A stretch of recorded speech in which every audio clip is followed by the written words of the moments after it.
ओम श्रीम श्रीये नमः। राधे राधे दोस्तों, स्वागत है आप सभी का आपके अपने चैनल सनातन धर्म पर। दोस्तों, अघन गुरुवार विशेष रूप से माँ लक्ष्मी को समर्पित होते हैं।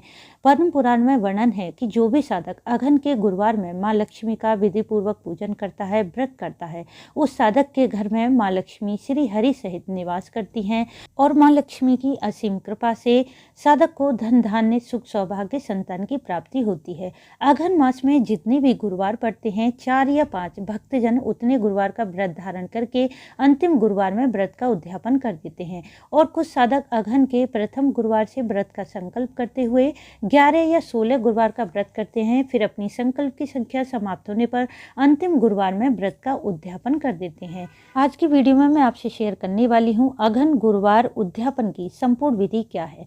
उद्यापन किसी ब्राह्मण से करवाएं या स्वयं करें, उद्यापन के दिन भोजन में क्या खाएं और उद्यापन के दिन माता को विशेष रूप से क्या अर्पित करें। इन सभी बातों की जानकारी के लिए वीडियो को पूरा जरूर देखें। वीडियो अच्छा लगे तो इसे लाइक करना ना भूलें, साथ ही वीडियो को शेयर कर दें। यदि आप चैनल पर पहली बार आए हैं तो चैनल को सब्सक्राइब करके बेल बटन को प्रेस कर लें, जिससे नई वीडियो का नोटिफिकेशन सबसे पहले आपको मिल जाए। दोस्तों, इस बार अघन का अंतिम गुरुवार 12 दिसंबर को पड़ रहा है। अघन गुरुवार व्रत में माँ लक्ष्मी का पूजन करने के लिए बुधवार में ही घर की अच्छी तरह साफ सफाई कर लें।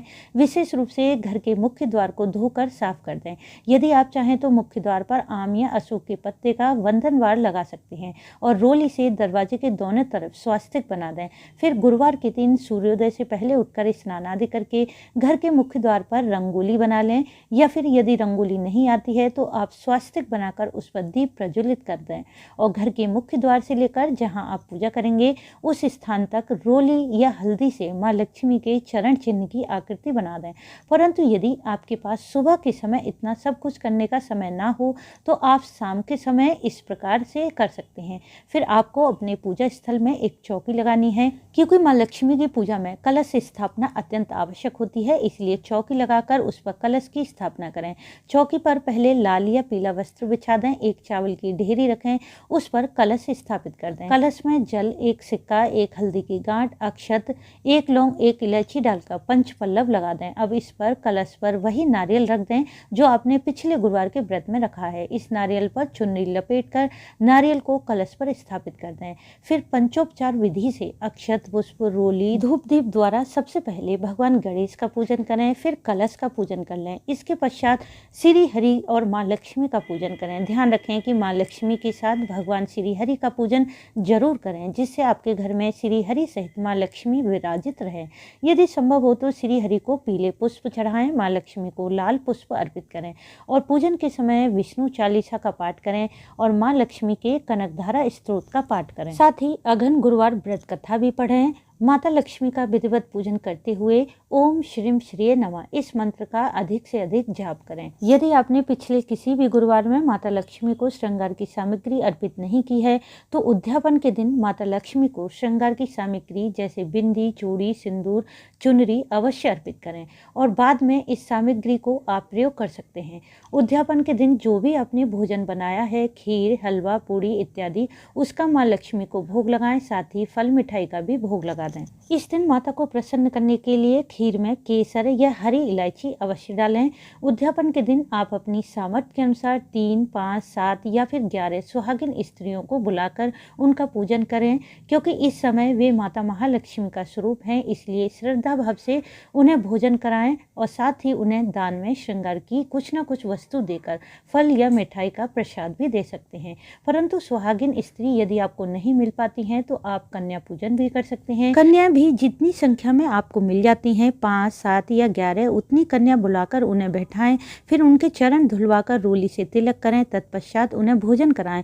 भोजन में सबसे पहले उन्हें हलवा या खीर दें। इसके बाद आपने जो भोजन बनाया है उसे खिलाएं। भोजन के बाद कन्या के हाथ धुलवाकर अपनी सामर्थ्य के अनुसार उपहार दे सकते हैं, चाहे तो क्लिप, हेयर बैंड या बैंगल्स, अन्य कोई वस्तु भी दे सकते हैं। साथ ही प्रसाद में उन्हें फल या मिठाई अवश्य दें।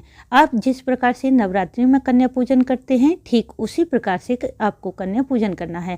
अब आप कन्याओं के हाथ में थोड़े अक्षत दे दें और उनसे बोलें कि वे सभी अक्षत आपके ऊपर डालें, जिससे ऐसा लगे कि स्वयं माँ महालक्ष्मी आपको आशीर्वाद दे रही हैं। उसके बाद सभी एक साथ माँ लक्ष्मी के नाम का जयकारा लगाएं और माँ लक्ष्मी से क्षमा प्रार्थना करें कि गुरुवार के व्रत में पूजा पाठ में जाने अनजाने कोई गलती हुई हो तो हे माँ उसे क्षमा करें और अपनी कृपा दृष्टि सदैव बनाए रखें। क्षमा प्रार्थना करने के बाद सभी के चरण स्पर्श करने के बाद उन्हें विदा करें।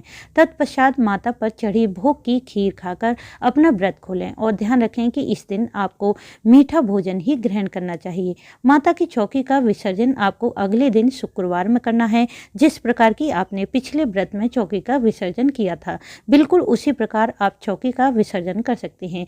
इसके अलावा यदि अगहन के अंतिम गुरुवार में आपको पीरियड्स की समस्या हो जाती है तो आप उससे अगले गुरुवार को भी अगहन गुरुवार व्रत का उद्यापन कर सकते हैं। यदि किसी कारणवश आपको सुहागिनी स्त्रियां या फिर कन्या नहीं मिल पाती हैं तो जो आपने भोजन बनाया है उसे गाय के लिए निकाल दें और फिर उसे गाय को खिला दें और जो दान की सामग्री आपने निकाली है वह किसी मंदिर में ब्राह्मण को दे दें।